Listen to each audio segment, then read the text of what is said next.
I wanted to show some things about some spending patterns here. This is when you're identifying opportunities. We have a capability at MasterCard where each year we have forecasts that are being published to subscribers on a regular basis. But in the fourth quarter of each year, we produce a forecast that we call consumer spending calendars.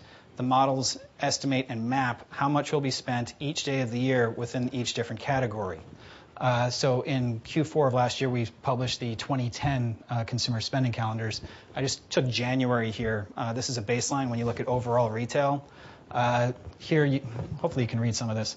I'm just choosing the 5th. About $8.1 billion was spent. It's projected to be the 347th busiest day of the year in terms of overall retail sales in the United States. You can see that there's a color coding system here. The darker red you are, the lower rank you are in terms of importance. As you move into the Saturdays and the weekends, you get some green days. For example, the 9th, $10 billion, it ranks number 128 in terms of importance of the year. You can see dark green down here right as you're ending the month, the 36th busiest day of the year in terms of overall retail sales. Here, key point that I want to just communicate is that you get this sawtooth kind of shopping pattern where you have, it's more of a brick and mortar dominated view because brick and mortar still accounts for, when you look at overall sales, it's still 95%. When you isolate to certain sectors, like apparel is 10 or 12 or 15%. But for overall retail, you're still around 5%. So it's a brick and mortar dominated sawtooth pattern, building the Saturday, then resetting Sunday and Monday.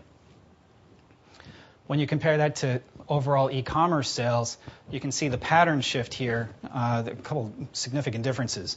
This is January, same month, but you're looking at, the first thing that probably jumps out at you is that you got a bunch of green right in the middle, whereas here you had all red right in the middle in terms of days.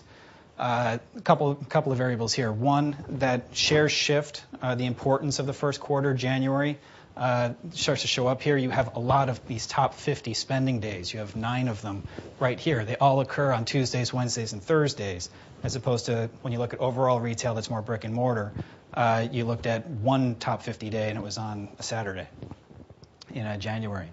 But you can see that this is a couple of variables in here that I mentioned earlier. This is an important month in terms of the channel. You have a lot of highly ranked days. You have days in the middle of the week when you want to really win this channel. This is, again, as we mentioned earlier, folks are shopping while they're at work. So when you're really allocating budgets and you're thinking about strategies and tactics, you really want to be thinking about January, February, that first quarter. And it's more specifically, you want to be thinking about Tuesdays, Wednesdays, and Thursdays. And then more specifically, you probably want to make sure you're winning the search war from say 11 to 1. So as you get more and more specific, you really can start to identify, hopefully, really spend your dollars in a much more effective way and really capitalize on where the opportunities are.